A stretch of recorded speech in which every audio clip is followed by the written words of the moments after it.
I go to a job I absolutely love. I'm able to talk more and all of those things. My boss will come out like, you know what? Everybody talks about how inspirational you are and how you bring energy and all those things, but we just need you to sit in your seat more. And I'm just like, I can't do it. Me losing that job caused me to get into a grind mode, a mode of like, all right, you know what? I'm not going to put myself in this position again where I'm relying on somebody else to help me provide for my family.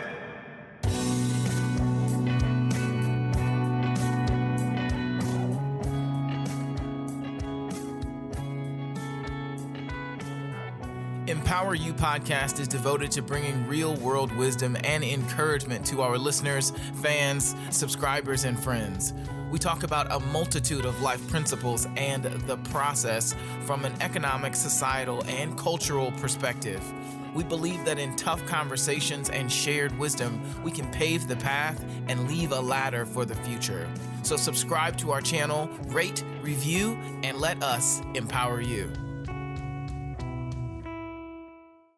What's up, friends? If you're anything like me, you realize that eating healthy meals supercharges your productivity and gives you a clear mind so that you can solve more problems at work or in your business. Smile More Meal Prep Service lets you choose from a variety of healthy food options that will fit your dietary needs while putting a smile on your face, so you can stop stressing about eating healthy throughout the week and buying lunches, because Smile More Meal Prep has got your back. And if you use the promo code EMPOWER, you'll receive 15% off your order. So click the link in the show notes, order your healthy, delicious meals, relax, and smile more. Welcome to Empower You podcast. My name is Kidboy Cooper. I'm so glad that you guys are here. I hope you're having a fantastic Wednesday. I'm doing great. Hope you are too. So today we're going to be talking about a topic I think is very important in our process of becoming something, right? Of recovering, of healing. In this men's series, we've kind of been talking about some of the big issues that a lot of men face and why these are problems and how we can get over them, right? Men are important in society. They're important in their families. They're important to just the overall makeup of society and humanity in general. And so we want to help each other, just like we want to help other people. I think it's important that we spend some time and focus on some of the pain and the trauma surrounding manhood and what it means to be a man and endeavoring to be a good man and a good person, and the things that happen along that way, right? Along that journey. It's not always pretty, and we all definitely make mistakes, but this is a safe space for us to explore what that looks like and to really have the dialogue that's necessary to get beyond those mistakes, right? So let's talk about this topic and this guest. So first of all, our topic is transforming from trauma to triumph, okay? And that entire process is can get a bit dirty, can get a bit frustrating. And so the rewards on the other side are equally, if not more so, as brilliant and amazing. And so I have a guest with me today. He's just waiting off screen, and we're going to be talking about what that looks like, okay? So my guest is a CEO. He is the secret weapon to some of the 7- and 8-figure brands that you've seen all over social media and Instagram. He is the coach's like secret sauce, really, when it comes to some of these great big online marketers and or course creators. They come to him to get some things figured out. Okay, he's a father. He is a husband. His name is Words Taylor, and he is a really good, awesome guy. So I'm gonna bring him on up. Okay, Words, what's happening, bro? Let's go, man. How you doing? I'm good, man. Thanks for asking. How you doing? I'm great, man. I'm excited to be here. I'm excited about this conversation, and just for you having me, man. Thank you. Oh yeah, absolutely, man. We had to chop it up, man. We had a great time in Atlanta. We were at a CEU mastermind retreat. That's where I first met Words. I had seen him online for a while, and so and I even actually been in some communities that he was coaching in. And so thankfully, as my process increased and got better, I was able to be in the same room with him, and so to met him, and we just been really cool ever since. And so I'm super excited that you're here. Thankfully, I was able to be in the same room as you. You funny, bro. I appreciate that. I appreciate that. So, man, tell us a little bit about Words. Tell us about yourself. Tell us where you're from, and kind of give us a little bit of background before we dive into some of these questions, bro. Yeah, so I'm from Chicago, Illinois, born and raised there. I left there to attend Iowa State University, which is in Ames, Iowa. Okay. And I graduated, I met my wife there, and we moved 30 minutes away from there, which is Des Moines, Iowa. So I am currently still in Iowa. It's my son in the background. So I'm currently still in Iowa right now. And we're in our process to moving now. So okay. Where you trying to move to, bro? Go ahead. I said, where you trying to move to, bro? What's on your sights? So here's the thing. We're actually gonna spend a year in Spain, just because my wife has never been to Europe before. She loves the Spanish culture, and she majored in Spanish and all of those things. And we got married in Puerto Rico, so like we just love the culture. So I'm gonna move there, visit Spain and Italy and all those other countries that are there, Paris and London and all that stuff. So we want to do a year of just traveling, and then from there we're gonna move to Dallas. Yeah. Dude, so I don't even know what to say right now. I didn't expect you to say that. I didn't expect you to say that. I'm proud. Yeah. I love it, but I also didn't expect you to say that. Yeah, it's something that we've wanted to be able to travel for a long time, just to be able to explore and see what else is available to us. And when our families are both been, we grew up in poverty, and my father, who is a great man, didn't even have a high school education. Her mom and her father, all of these things. So there was a lot of restriction, placed on our lives for so long. And now that we are in a different position, it's like, all right, let's remove the shackles. Let's get this work now. You know what I'm saying? Let's get this work. Yeah. So, bro, that's really interesting, man. You 3 kids later. Okay. All right. So that's the. Whew. Okay. And you guys all of y'all going to Spain. You ain't leaving them here, right?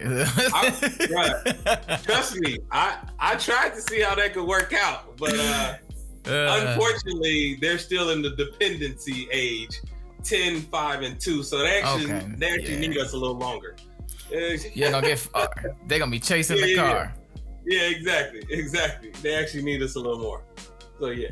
That's awesome, man. Me in a nutshell. Yep. That's awesome, bro. Like you said so many things there that I think are really important. I think, first of all, you talked about your background and being from, a poverty background, right?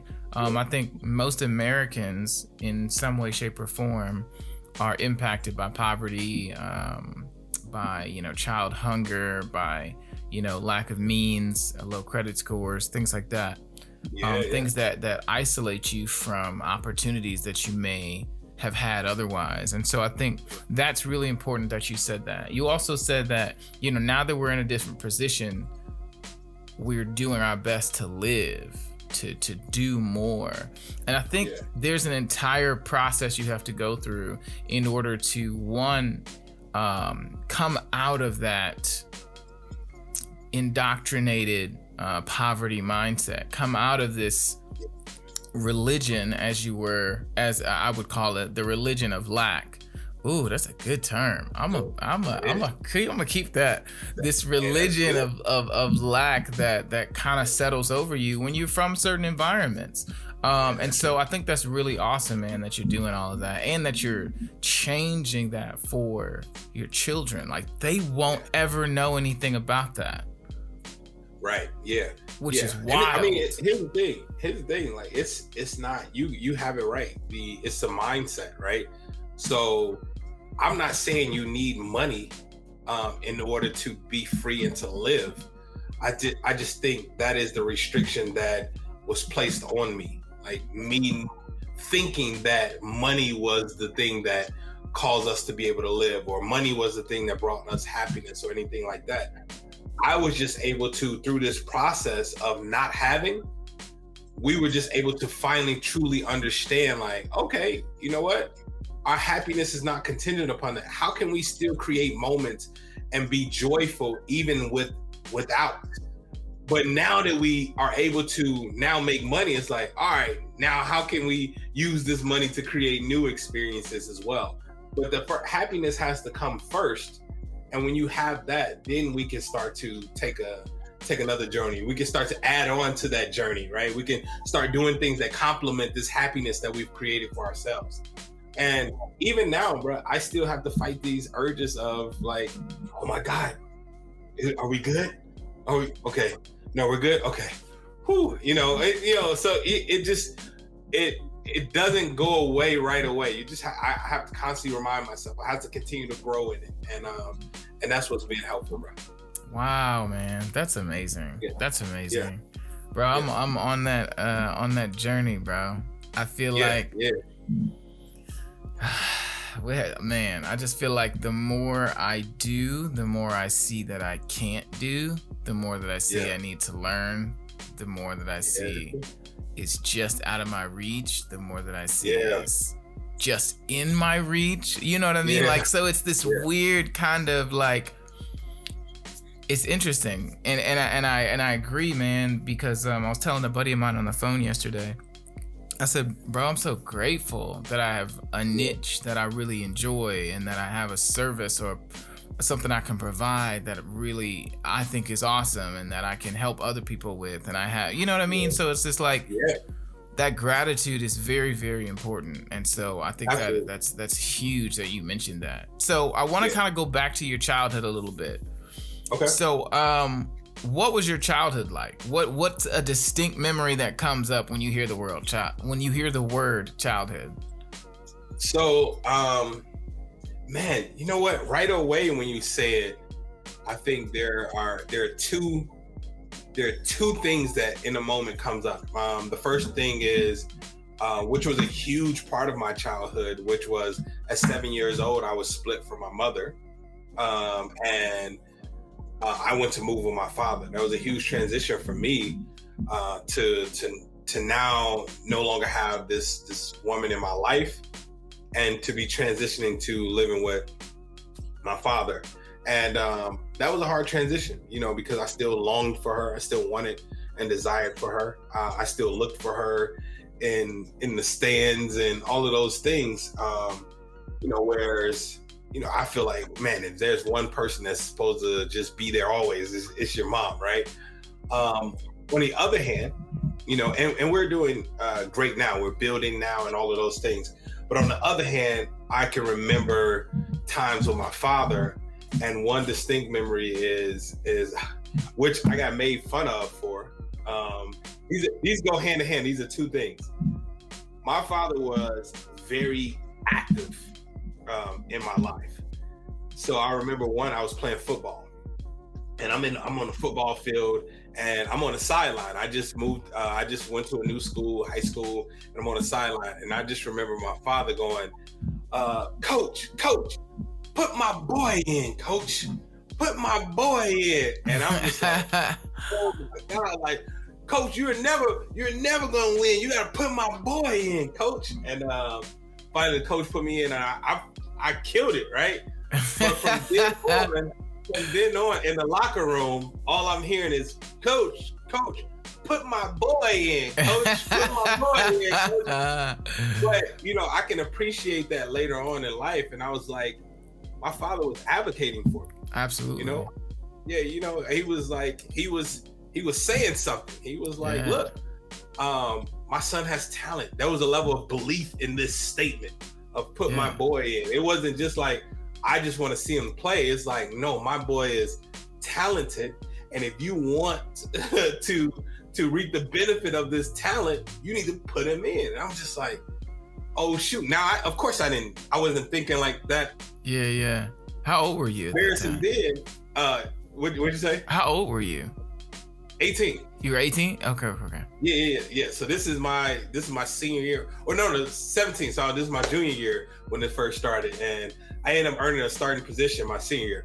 But it came from him advocating at first. Another memory inside of high school was this man was at my prom. And listen, bro, my father didn't graduate from high school. So I did not appreciate or see it then, but my man bought his own tux. He went tuxedo shopping. He got something personalized for himself and all of this stuff.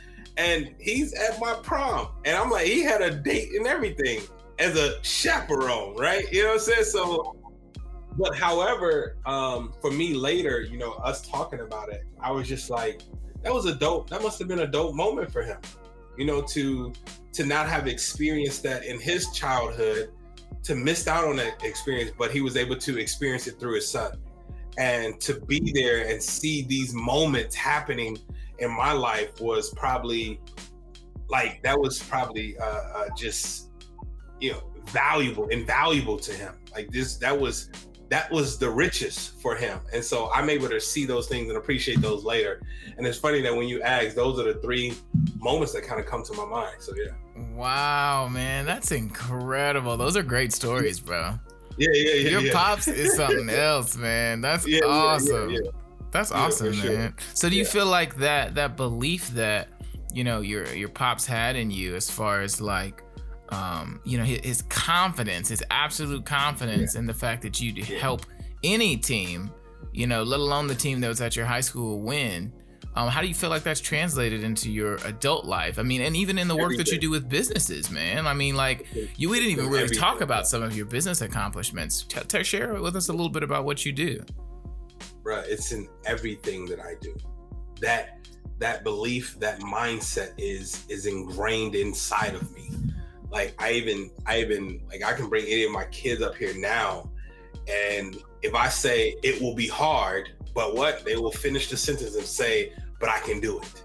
Because that same resiliency that he implanted, at the same level of belief that you can do anything.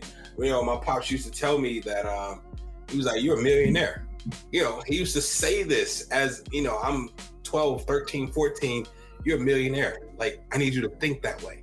You're a millionaire. Like when I left for college, I had to give him a plan. What's your plan? I'm gonna go to college.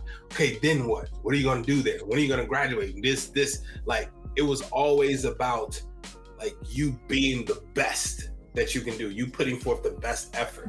And so that translated in business, now I'm able to work with some of the biggest influencers in the industry, right? Yeah, bro.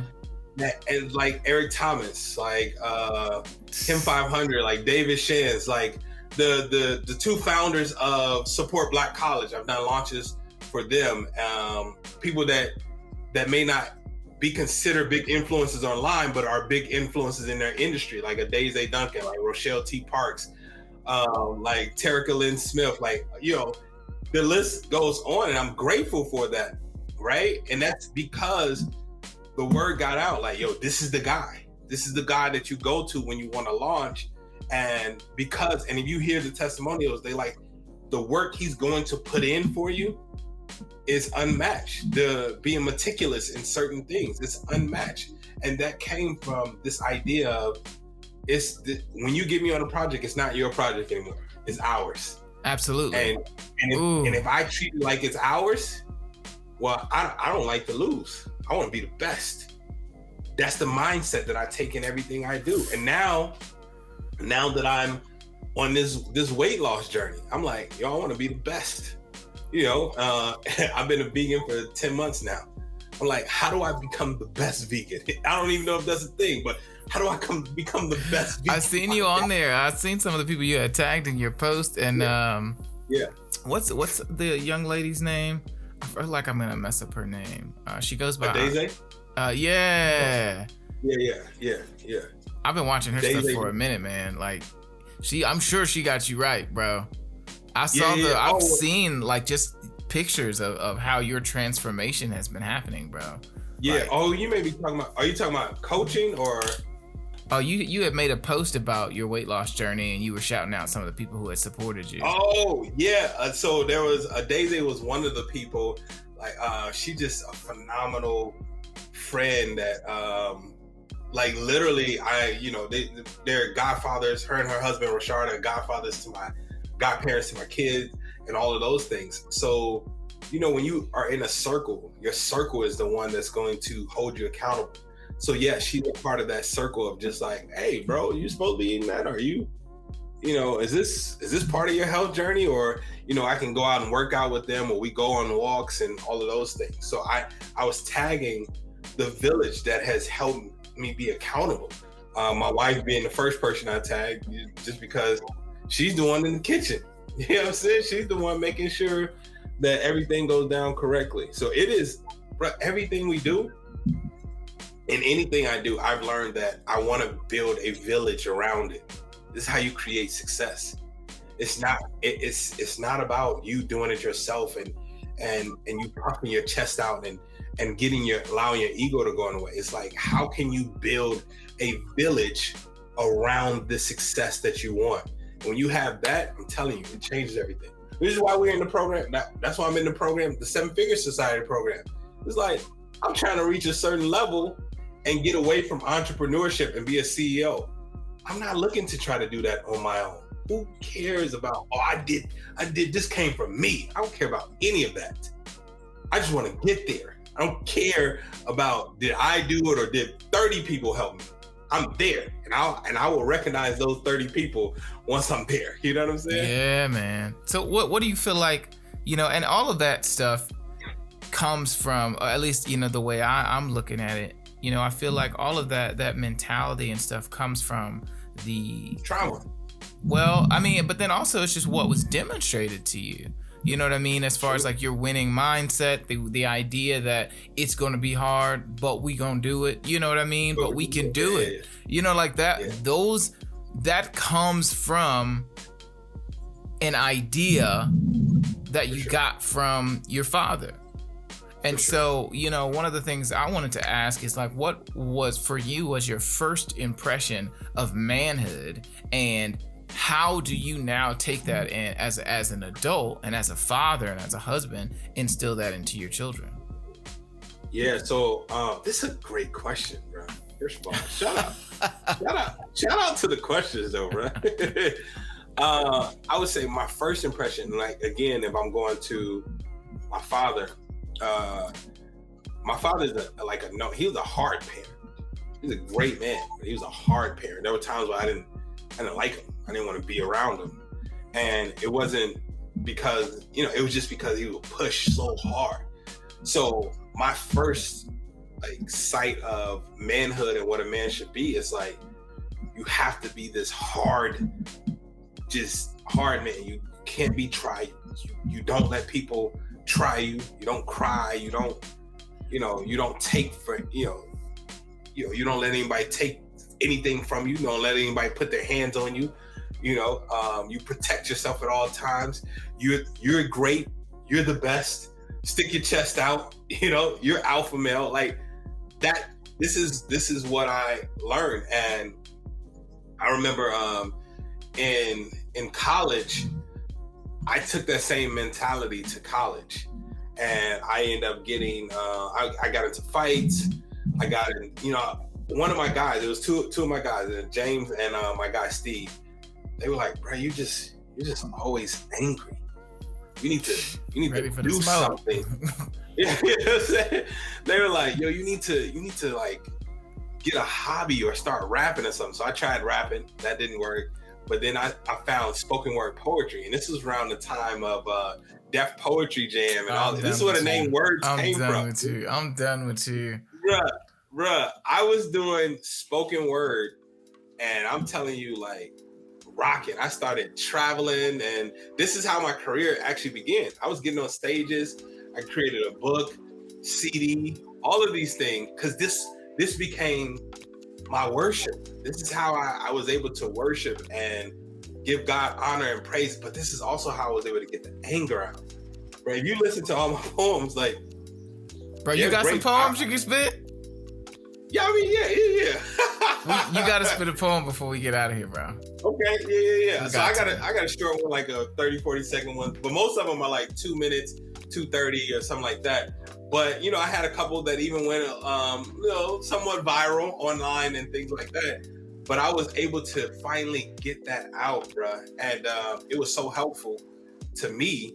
But then here's the shift, though. When I graduated, when I got out of college, I met a guy, Rashard Duncan.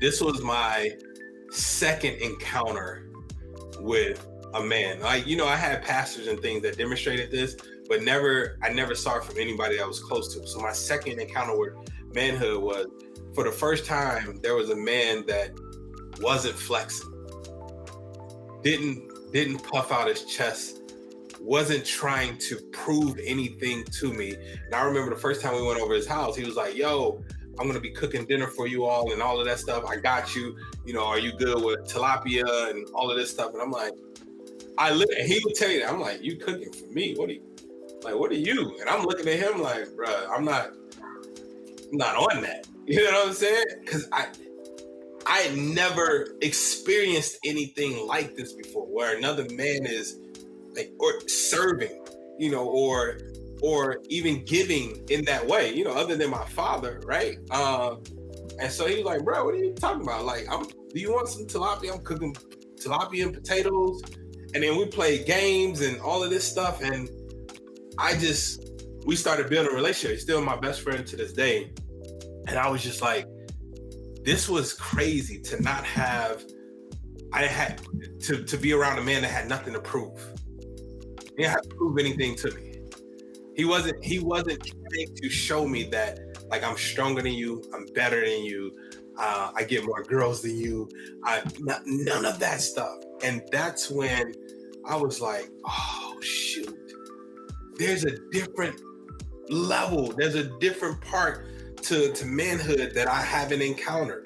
And so now today, I love the idea of that I can still be assertive, but my preference is I am one that I love to serve. I love to be polite. I love to help and to laugh. And I'm the person that if you walk past me, I'm gonna speak to you. Yo, what's going on? Like, and there's nothing wrong with that. And before I was like, you know, you walk past, we had the mean mug, and I couldn't be the first person to speak because then that means I'm soft. And I'm like, y'all have to prove any of those things. And there's strength in vulnerability now. And vulnerability doesn't necessarily mean that I have to, you know, cry, which I don't mind doing. But vulnerability means I can be me and not feel some type of way about being me. I don't have to prove to you that I'm like you, or I don't have to prove to you that I'm somebody else. I get to just be me. There's so much freedom in that. Like, everywhere I go, bro, I am the same silly, assertive, you know, whatever you want to, like, whatever you see, I'm the same way everywhere I go now. And that to me is true manhood. Is you being able to just be yourself. And whatever that, if you're a person that, if you love movies, then say you love movies. If you cried during The Notebook, which I did, you know what I'm saying? I ain't see that movie. My favorite movie is Love and Basketball. Okay, so if that's it, just say that and be proud of that. Like that was huge for me. So I think those are my memories of manhood. Like, those are my introductions to two different types of men, and now I'm able to now formulate my own opinion and my own thought and characteristic of what a man is. Wow, man, that's really incredible, and I think that's so vital. And I think we take that, as men, we take that for granted. Like, we forget that the other half of being valuable as a man is your ability to feel. and to Oh, that's discern nice. situations, man. Like Yeah, that's an essential part of leadership, is being that's able to huge. feel, man. And I think we, Yeah, we get all wrapped up in this persona that we have yeah, created around ourselves. yeah, And it's generally to hide something, right? yeah. I think that's awesome, bro, that you writing poetry, bro. I didn't expect you to say that either. It's twice you surprised me. I listen, bro, like I grew up writing poetry and short stories and Yo, that's singing what's up. and all of that. Like, Yeah, so that's wild, yeah, bro. And I 100% agree with that. Like, that's such a great outlet. And it yeah, helps you through a lot of different issues and or yeah. traumas that you may have. So when did you Absolutely. realize, so now, like, you've going through college, you're starting to write and things like that. Like, what got you into the digital space then? Like, how did you take, you went from being a super assertive young man to now being a Yeah, very, very conscious and sensitive poet to now yeah, being yeah, yeah. an online, guru, entrepreneur, like secret weapon, which is not at all any of those other things. So, like, how does that happen? I think, bro, you know what? I think my mishaps or my failures or emotions, it like pushes me into certain places. So like poetry started from a place of just anger and hurt and resentment, and then I was able to have that, right? And I did it for so long, and people still today call me for gigs, and I'm like, no, I'm just not in that space anymore, right? And it's hard to just tap back into that space. But I started getting into the corporate world. My pops was an entrepreneur. Like when I was younger, he didn't work a job. Like he always, had a hustle or something that he would create money from. And so he and I was trying to like, no, people like, yo, you need to go to college, you need to get a good job. So we were trying to break out of this hustling system and this entrepreneur system to get into this corporate system. And that's not how we were taught. He's always taught me to make my own money, be independent. And so literally I'm in the corporate world and I suck. Like sitting at a desk and task oriented thing. I'm a talker. I remember some of the feedback, like, how they do monthly reviews. My boss would come out like, yo, you know what? Everybody talks about how inspirational you are and how you bring energy and all those things, but we just need you to sit in your seat more. And I'm just like, I can't do it, Yeah, and bro. That's real. yeah. So finally, I go to a job I absolutely love. I'm able to talk more and all of those things.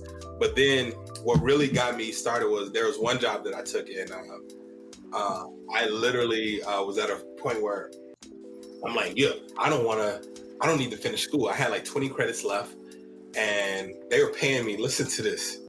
Okay, are you ready for this? My man was like, yo, we're gonna pay you $55,000 a year, and we'll give you a percentage of the office that we want you to open up in Ames. I said, yo, you bring my wife, who was my fiance at the time, you bring my wife on board, and I'll do it. So for $110,000, I quit school. I'm like 23, 24 at the time. I ended up quitting school. I had my wife leave her job. I said, yo, this is what we're doing now. So we're making $110,000. Now, to me, that's like, we're balling. We've made it. Forget the school. We bought a house, buying a car. I got crown molding on the ceiling. Like crown molding is expensive, bro. Listen to me. Yes, it is. It's expensive. My man was like, oh, it's gonna be this much per yard or however they do. I'm like, bro, don't talk to me about money. Just get it up here. Okay. So I'm talking about, bro, after a year, they made a mandate that said, yo, you actually need a degree to do this job now. And I was like, oh yeah, I'm gonna be grandfathered in, whatever, like that. No. So we went from making $100,000 a year to now I was able to get unemployment. I was making $250 a week. So I'm now at a position where we have crown molding on a wall, but there's no furniture in those rooms. Okay, we talking about empty rooms, and then it gets to a point where our lights get cut off, our water gets cut off, and all these things. We're having to go to food pantries. We're going to checking and cash spots where we're borrowing money from certain places, and from this company, and trying to pay our bills. And so what happened is a friend was like, they just bought their home. They're like, yo, y'all can stay in our basement because we're about to lose our home now. While I'm in the basement, I am literally Googling, how do I make money online fast? And again, I'm at a point of a fork in the road where I'm like, I need to do something. I find this guy, James Wedmore, who's teaching about funnels. He's teaching he's on YouTube. Video pops up from YouTube, and he's like, look, this is what you want to do. You want to put videos up. You want to tell people to click the link, just like I'm doing with you. So click the link. I'm going to tell you that we're going to do a 5-day thing together, and I'm going to tell you exactly how to do funnels and then how you pitch an offer at the end. So listen, as I'm clicking the link, I say, this is not going to work. This is dumb. I mean, how did he think you're going to get people to click the link? As I click the link, as I show up, as I'm doing the thing, and that video was up 6 months prior to me getting there. So I'm on that video. I click the link. On day 3, he's like, look, I got a special offer for you all. At the end, get your credit card ready. You ain't gonna tell me to get my credit card. I'm not buying from you. Okay? You're not about to, I don't know you. I'm only here for the free stuff. All right? I'm only here for the free stuff. I get to day 5. He presents the offer. I purchase. I'm like, I'm doing this.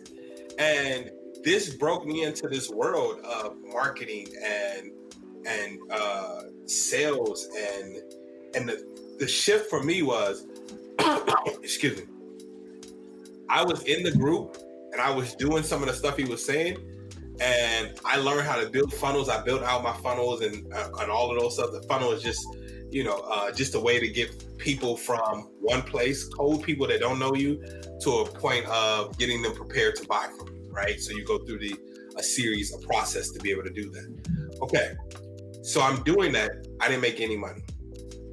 And we found out from a young lady, Kimber Luna, she puts in the group, she's like, y'all, I just made $60,000 in one day. And I was like, what did you just do? Because I quit school for a job that was paying $55,000 a year. How you making $60,000 in one day? And she was doing webinars. And I said, boom, she invited us all to a webinar to show us how to do it. I get on her webinar, I said, this is it. So I combined the two. What he was showing me was the funnels, but the biggest thing about that was it wasn't using my gift, which is my voice. What she showed me was how to now put video and webinars and all of those things inside the funnel, because that's how I was able to communicate with people, right, more appropriately in my style. So once I put both of those together, boom, I'm everything I launched from then on, I did it through webinar. And I was doing this, and what happened was, as I joined other programs to try to get ahead, I joined one of the programs I joined was ET's program. And I'm teaching the people in the group for free how to do funnels. And they're all like, oh, this is so helpful. So E's COO hits me up and was like, yo, do a funnel for us. And I'm like, okay, let's do it. And boom, from there. And it was just me getting into the room. I already had the skill set. I'm getting into the room. I'm serving for free. And boom, that's where it came from. But the connection to E was already there from a mentor, Terry Frazier. So he had already connected us. And once I joined E's program, it just kind of went up from there. From me creating success with him, everybody else started coming after that. Oh yeah, I mean, you do the right, yeah. I'm sure, because once he put the word out, that's awesome, bro. So that's how we got there. It came from me losing that job. I did go back and finish my degree, but me losing that job caused me to get into a grind mode, a mode of all right, you know what? I'm not gonna put myself in this position again where I'm relying on somebody else help me provide for my family. And I sought out how to do it, and that's how I entered this world. That's awesome, bro. And I think that what you said, I'm not gonna depend on someone else.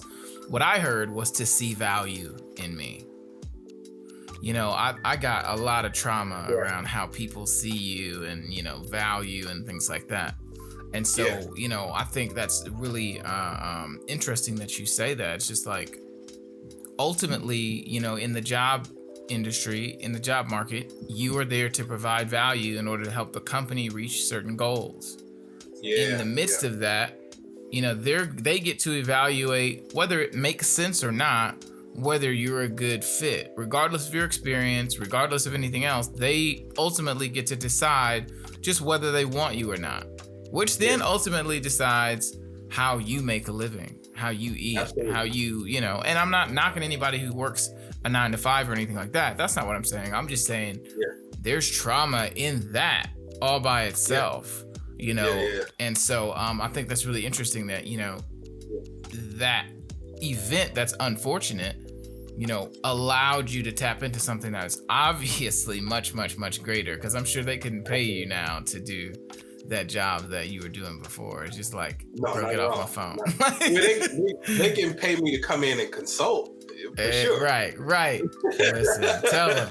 So what do you feel like are some of the things that you encountered? Like, so now things are getting better, right? You and your wife went through how long was that? I forgot. Oh man. So that was 2012. We lost the home. We stayed in a friend's basement for about 4 months that year. And the rebound, I would say we finally got to a place of rebound, maybe like 2016, 17. 16 is when I finally, I got a job with the district. 15. So it was about a 3-year recovery. 15 is when I got a job with the district, and the district was hiring me to, I got approached. They were like, hey, we're going to start this poetry program called Half Pints for kids K through, it was first grade through 5th grade. We want to start this program. We're going to do a school. We got King Elementary was the first school. We're going to do just a trial there. I said, let's do it. I'm working at a job at the time. I said, let's do it. We do it.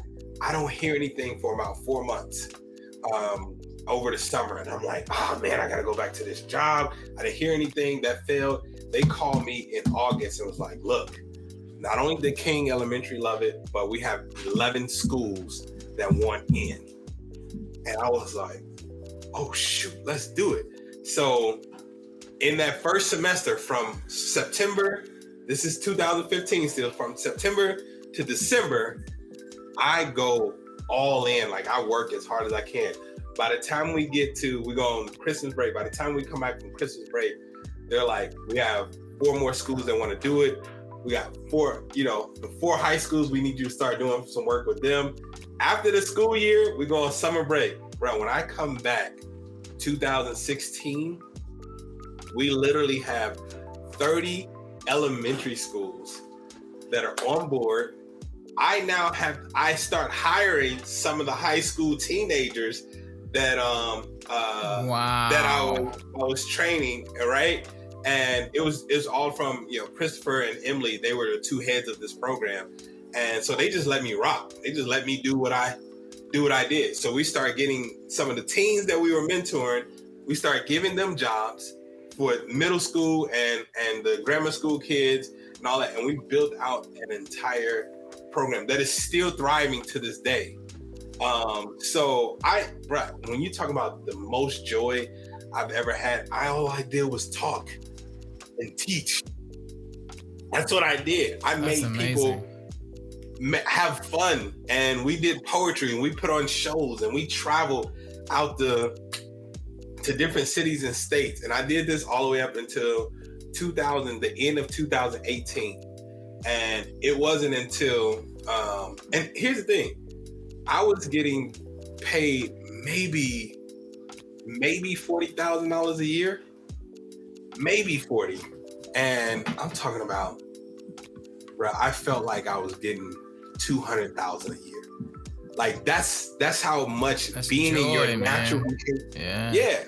And so what happened was though, my guy, Rashard Duncan, who I've been talking about, he says, so it only costs $40,000 for you to not pursue your dream, because I've been doing the entrepreneur stuff on the side still. And I say, so he was like, okay, so it only costs you I said, what you talking about, bro? I'm free. He was like, you're not free. Look at what this fool told me. This good fool in the good way. He was like, you're not free, bro. You just have a long leash. And soon that leash will start choking you. I said, okay.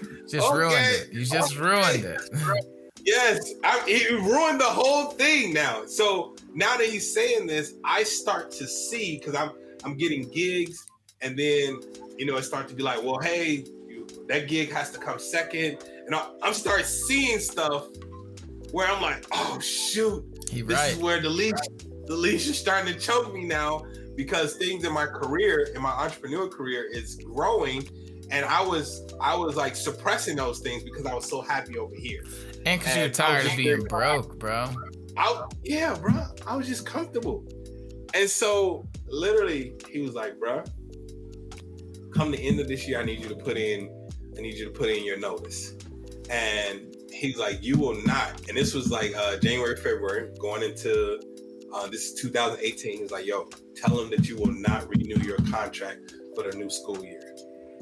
At the beginning of the year, he's like, tell him you will not renew your contract. And I'm like, bro, okay, hold on. Like, what am I going to do then? You know what I'm saying? He's like, do the stuff you've been doing. I'm like, I don't trust that yet. But I had the conversation with them. I told them, like, yo, it's time. I need to pursue my own thing and all that stuff. They were with it, of course. So August of 2018 was officially my last time getting paid from the school district for any employment. And like those 8 months, like I'm talking about grind. I'm still trying to get rid of the bags from under my eyes from 2018. And then 2019, my wife was able to come out of her job, and then we just continue to grow from there. So wow, man. Oh my God. Bro. First of all, thank you for sharing that, man. That's so for anybody who's just joining us, this is Words Taylor, the entrepreneur's secret weapon, the webinar king in the digital media space, digital marketing space.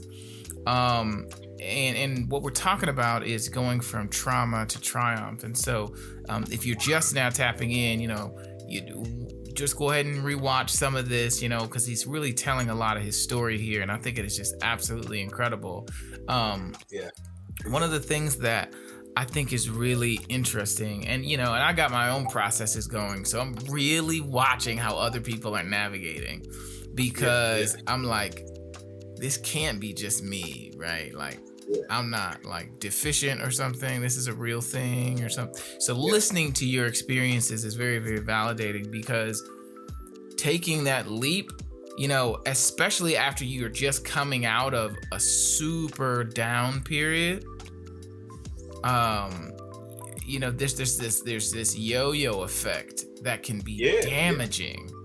And so, and damaging if you don't handle it right? Like, you got a wife who cares about you, who got your back, just that amount of stability, or having, I believe it will help you get through some difficult times, if that's the right one. I'm not, listen, everybody got their own situations, but I'm just saying. So one of the things that I wanted to ask you is, with this, as you're growing now, right? You've left that other job, things are starting to pick up, you got ET hitting you up and all this other kind of stuff. Like,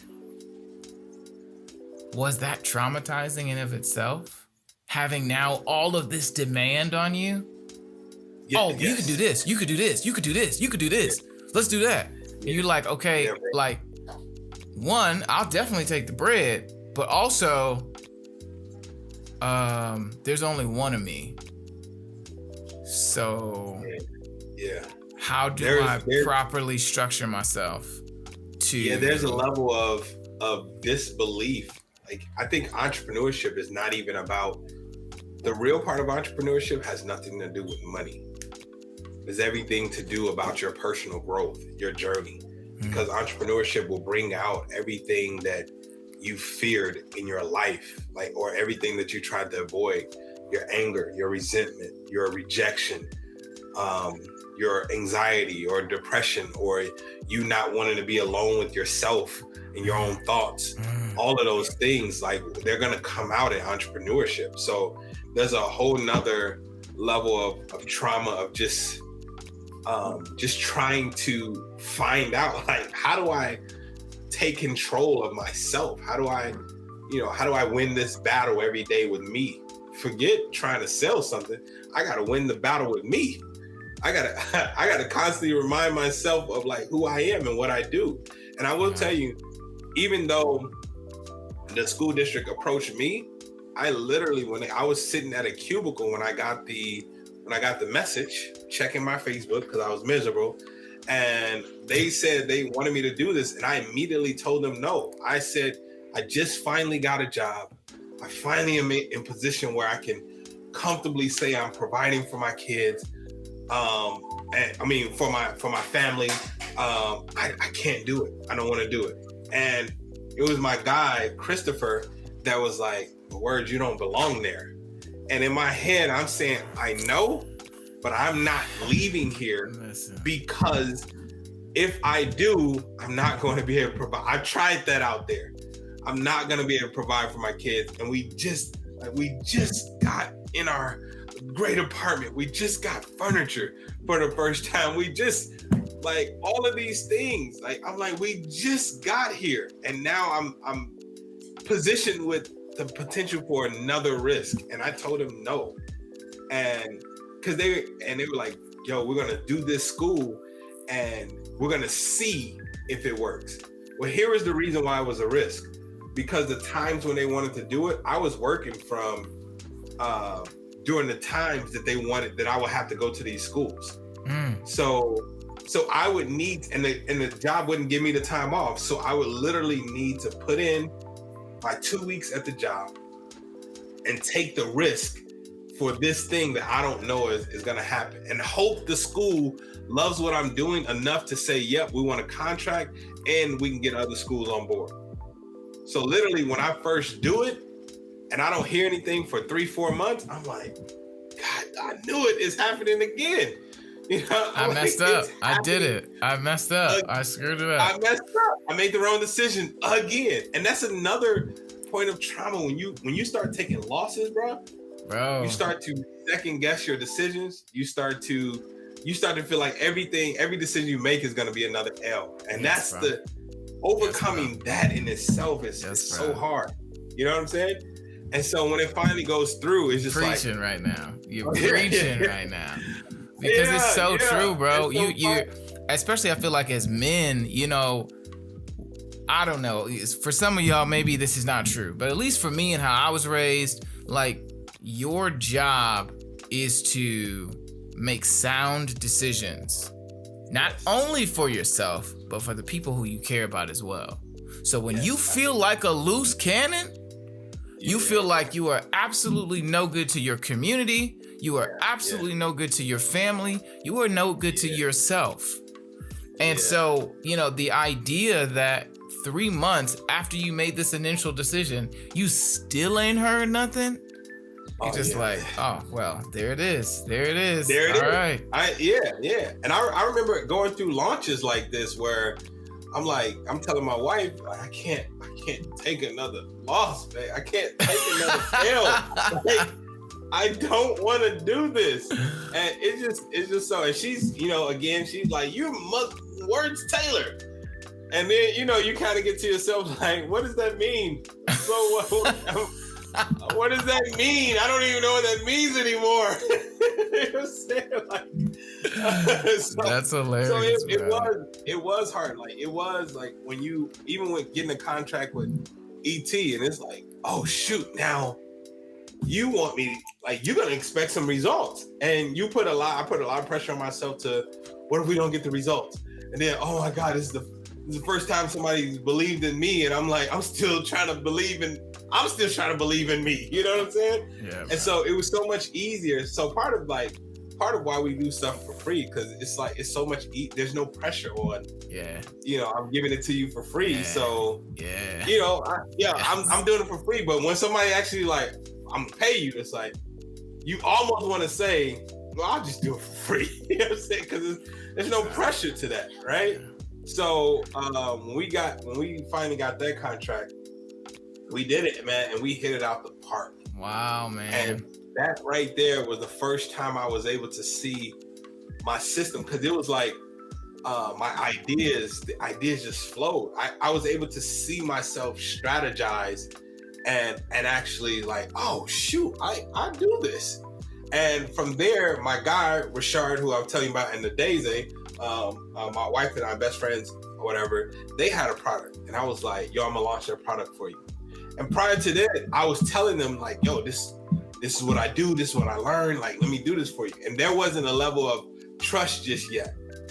And finally, I was like, look, I need y'all to trust me. They were actually looking at another company to launch this product. I said, yo, I'm gonna do the product. I'm gonna launch it. And here, I just need y'all to trust my ideas. I'm telling you, whatever I came up with, they did it. And they're 7 figures in now. Oof. Okay. So Wow. now that I have these 2 people under my belt, one of them being the #1 motivational speaker in the world. In the world. I'm like, yeah, in the world, Craig. You know what I'm saying? In the world, Craig. So at that point, I'm like, all right, we got something. We have a system. And from then, E just starts, like, he starts telling Everybody he talked to, like, not, he didn't have to say it publicly. I'm glad he didn't say it publicly, because that might have been way more, I wasn't prepared for that. So if somebody would come to him and be like, yo, we need this, or I gotta launch this, he was like, yo, you need to talk to words.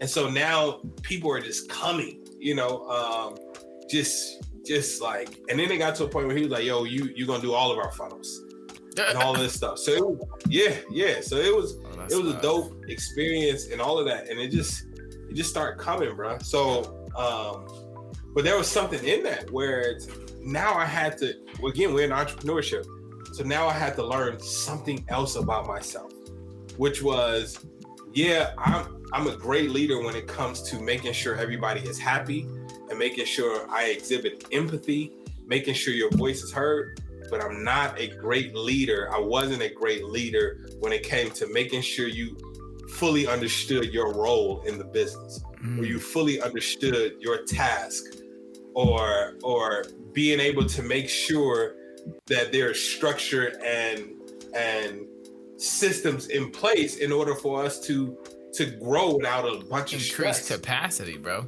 Yeah. So, bro, like, I'm talking about, when I say overwhelmed on a whole nother level, it was there. And then so we had high turnover for team and all of that stuff. And that's because we didn't have the proper things in place. We were growing so fast that it was just like, okay, you can do it. Okay, cool, come on. And so there's no training. There's just like, all right, do it. I thought you said you can do this. You know what I'm saying? Like, why are you not doing it? What does do this mean? I need to know exactly what do this is. Yeah, and I'm like, do this means, all of it. All of it. Well, why aren't you doing it? I come back like 2 months later, I'm like, why isn't this done? No, why isn't what done? This. So now, that's when I said, okay, I need some help. I got to go back into the lab of understanding how to actually now grow a business, sustain a business. And you start to, like, that's why I said entrepreneurship, it's the battle is, can I win against me? All of my insecurities, right? Like the insecurity of, I'm gonna go to another man asking for help. Or even the idea of asking for help, period. Bro, you know what I'm saying? Like, I'm struggling overcoming right now with that, this level of trauma, like getting out of this, I'll do it myself. You know what? I'll do this myself. Getting out of that attitude. There's so many things you just have to overcome in this process. So this is a real journey, right? Bro, that's so good. What do you feel like men's #1 setback is? Like, when because you've coached all kind of folks, bro. You said ego? It's the ego. It's the ego, bro. How do you get rid of that though? Like, ego is sometimes the only reason that you can get from point A to point B. And so it's such a necessary part of who you are as an individual. But it also, it's like an unstable matter, right? Like it's explosive. Like you don't even want to shake it because you just don't know what is going to happen, but it's necessary. So how do you properly have the necessary ego to even say to yourself in the mirror, I'm going to be a millionaire and I'm going to do it because I'm going to work at this until I make it happen? You have to have some measure of ego to embark on that kind of a journey. But then also, you're also expected to not have an ego so you could be coachable and nice to people and, and gracious, even when you've been taking L's for months, years on end publicly sometimes. How do you manage that? I think there comes a point when you have to learn yourself enough to know when my ego is needed and when it's not. There's a difference. In a time where I am failing and I have tried everything I know to do, and it is now time to ask for help, my ego is not needed right now. We don't need that right now. We need help. I don't need you. Like, no, we got it. I know we got it, but we're gonna get it with help. You know what I'm saying? Yeah. So, but in a time where I know that I've created the best product or service and I've tried and tested it, and now it's time to market and show up, now my ego is needed. Yeah. Right? Like that ego of knowing who I am and being firm in that and not allowing anybody to take that away from me, or being firm in my belief for myself, that high level of belief, that audacity. Yeah. You got the audacity to create this, you know what I'm saying? To create something and then sell it and then tell people you're going to spend $10,000, $20,000 for it. You have, yes, I do. I do. So therefore the ego is needed. We just have to identify when it's needed, right? There's times when my wife and I tell each other, there's time when my wife will just want to pop off on me. And I'm like, babe, you don't need to do that with me, okay? Like, you know what I'm saying? Like, you could be like, you know what, babe, I was a little disappointed.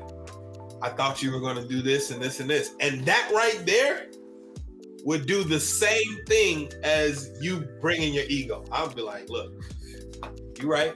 I should have got that done, right? Like, so when I think about my youngest son or my middle son, I can tell him like, hey, son, daddy's a little disappointed that you didn't get this done like you were supposed to. And he's going to put that head down and be like, I don't need to puff my chest out for him. I don't need to point the finger. I don't need to, I'm daddy, you listen. None of that is necessary, right? So it's about understanding when your ego is needed. I'll tell you this real quick. A guy I follow in the poetry world, he talked about he went over to Israel and it was a group of men praying in a church.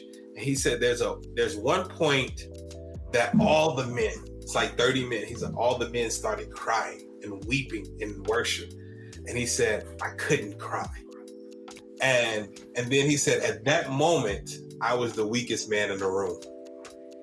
He said, my ego wouldn't allow me to submit to this vulnerability of crying. And so then in the poem, he talks about, I have to start being great before my ego finds out. And I was like, woo, that's so good.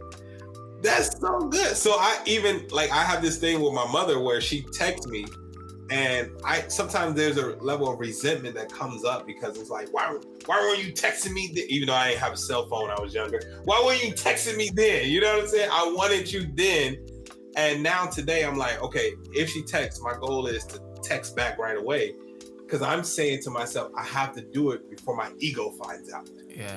If my ego finds out, then it's gonna be like, no, you should have. No, you gonna wait. Ah, You know what I'm saying? you just said That's something. That's. I gotta do it before my ego finds out. before my ego finds out, right? Before that, I gotta run to forgiveness with my wife before my ego. Because once the ego finds out, bro, that's a monster. That's a hard thing to. I gotta beat this thing down now. Now I gotta overcome my ego just to now get to you. It's like, no, I gotta do it before my ego finds out. My ego finds out that I'm being vulnerable. It's gonna try hard not to let me.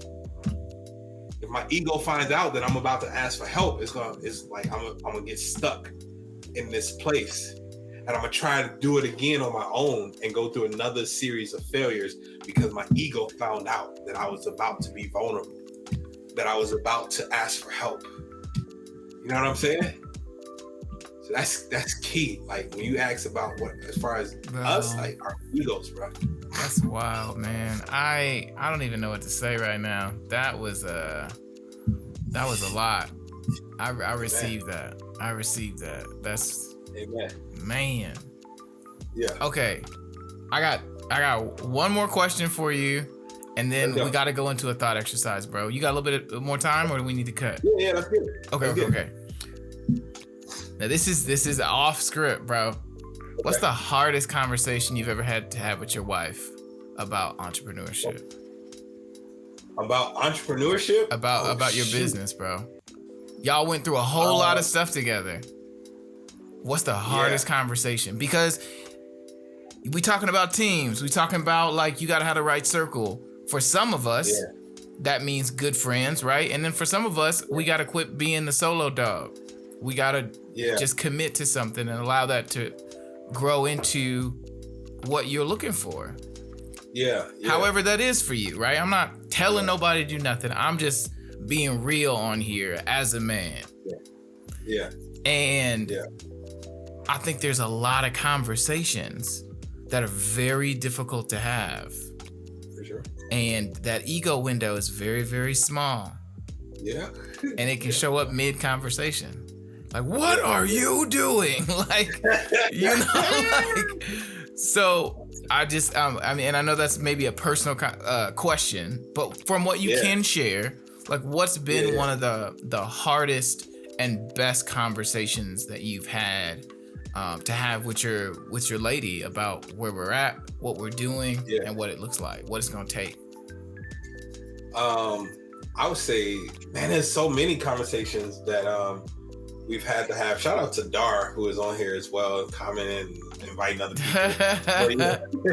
But I would say one conversation that I had, which I think has really hurt her, but for me, I was hurting, and I think I didn't want to receive the failure, so I needed to make it about her. Now this was a time where she had already been supporting me through the whole journey, even at a time where my license got barred, and she was now had to drive for 2 years, and I didn't have to drive. And I remember saying to her, like, you know what, like, the reason why our business is not where it's supposed to be is because of you. You know, I had blamed her for the business, and you know, that hurt her. You know, and I think my wife she's not one that will express her hurt too often, but to hear, like, she just took it and then came back, and it was like, yo, how dare you? You know what I'm saying? Like, you're the one that this and this and this and this and this. And I had to receive that. You know, I had to receive that. I, of course, apologize and all of those things. And I think more so, this was at a point where my ego didn't want to accept this failure. It didn't want to accept that there was something in me that needed to change in order for us to grow. And so it's like, no, but if you would have just. And so that was a hard conversation. It was a hard recovery process to come back from. And I think like there had to be a level of trust that was built in that. You know, there's a lot of pressure on that. If we're supposed to be building this together, but you're looking at me like I'm the liability, now it becomes harder to grow together. So I think that was probably a really hard conversation to have and to grow from. There's several more, but that was probably one of the harder ones. Like, and there are times when I've come back and I've fed her this dream of how much money we're gonna make from this launch and do all of these things, and the hard conversation of coming back and she's like, "So how do we do?" And I have to put my head down, like, "No, we didn't do anything." Those are hard conversations, bro. To know, like, I planned for this. You believed in it, and now it's not happening. Yeah, so, like, speed home for an enrollment call or something, and they don't show up. You've been preparing, doing all this stuff, move your whole day around, get there. Yeah. Nobody shows up. Yeah. Like, yeah. Those are hard conversations, or hard conversations of the fear of, I'm seeing money go out the account, and I'm seeing the lack of sales being made, and now I have to.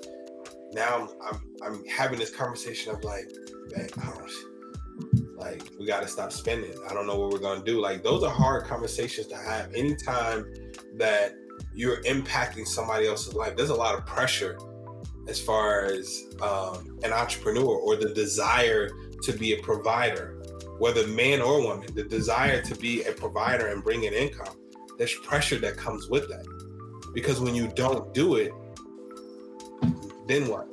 Then you let down an entire family, and then you look at the situation. You're like, how do I recover from this? How do I provide for my family? How do I look myself in my wife or my kids in the eye and let them know, like, yo, we got to give up this home, or we can't do that because I didn't do what I was supposed to do, or the reason why you aren't getting new clothes or going on trips is because I didn't make something happen. There's a lot of pressure in here. You know what I'm saying? Yeah. So this, like, these shoulders, you got to understand, when you step into this ring, there's weight that comes with it. And just knowing how to manage that weight is huge, because you can lose yourself in it. And that's the thing, like, that's the real, I say it again, that's the real battle. Is, Rudyard Kipling, if you can keep yourself, if you can keep your head when all about you are losing theirs and blaming it on you, like, that's a real statement, right? If you can keep your head when all about you are losing theirs. So, like, in this entrepreneur journey, like, if you can keep yourself in this journey, you won. Bro, that's a bar right there. If you continue to show up for yourself in spite of all the things you going through, you already won. The money gonna have to just catch up. You won. You know what I'm saying? And so now, if you continue to do that and win, then the result of you now winning is, okay, now you start to make money and all of those things. But making money is not the win. You keeping yourself, that's the win. And then the result of the win is the money. Is being able to go to Spain, or my wife just got back from Belize for her birthday. Like, that's not the win. The win came because we kept ourselves, and then because of that, we were able to enjoy the results of keeping ourselves. That's key. Bro, this is masterful, bro. I'm so grateful, man. Y'all, if y'all are not doing this yet, you need to be following Words Taylor on IG, on Facebook, on every other platform where he is. Not only is he brilliant, but he's just one of the most insightful and kind-hearted human beings. Like, I just don't even know. Man, that's just wild. You said so many things, man. Before you go, though, I really want to make sure that we get a thought exercise from you. If that comes by form of a poem, I'm not going to be mad, but I'm also not going to make you do nothing. I want you to do whatever you feel like would be the most helpful for somebody who's maybe listening to this on the train or on the bus, or getting ready to run into a meeting or something, and they need something to move forward. Okay. Yeah, so I'll do like a little 30-second joint. Bear with me. I haven't spit in a minute though. But I'm so hyped for this, bro. Let's go. All right. So at first it may be hard for me to write this, but then I think I serve a God that is righteous, so I might just start making moves instead of making fools. I turn life into a game, so now I'm running these rules, trying to stay up, but I'm always down. So much struggle on my face, I can't help but to frown. But with my back against the rope, I stand with a closed fist, searching through God's great book, begging him to show me my niche. A black man with a mind, so they scared of my common sense. How common is this? Dr. King in my throat, so I have to speak loud. I got bricks for legs, so I have to stand proud. I move forward with my one-person stampede. Only thing is, I don't think this world is ready for me. Words. That was boss, bro. That's love, bro. That's amazing. Thank you so much, bro. Oh my goodness. Y'all getting everything today. If y'all are not following words, tell them, how do they get a hold of you, man? How do they connect with you? If they trying to launch a course, if they're trying to do get live in this entrepreneur digital space, what do they need to do, bro? Yeah, so just reach out to me on Instagram at Words Taylor, and we take it from there. Anything that I would want you to be involved in, for me, you will find it in the link in my bio on my Instagram. So that will take you to anywhere, anything that I'm doing currently. Absolutely. And I'm really big on doing your homework. So, if you all are thinking about doing and getting into entrepreneurship and you're looking for a coach, you got to find the coach with the right energy and who has the right values. Otherwise, it's going to be hard for you to learn from them. So if you don't do anything except jump there and stalk his page for the next week or so before you say anything, do it. Yeah. Take your time. Yeah. So, thank you so much, bro. Oh my goodness, man. Thank you so much for all of this, bro. This is amazing. Yeah. This is amazing. All of you all, thank y'all for being here. This was another incredible episode.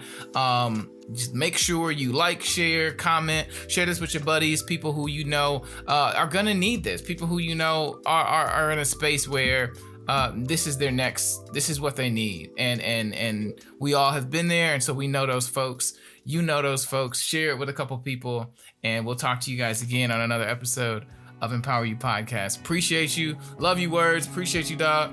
And we'll talk to you guys a little bit later. Peace. Thanks for listening to Empower You Podcast. Don't forget to rate and review this episode, because we would love to hear your takeaways from this discussion. And it helps us reach more listeners just like you. If you'd like daily audio video clips from the podcast, you can find Empower You Podcast on Facebook, Instagram, and YouTube. Thanks for listening. I'll talk to you soon.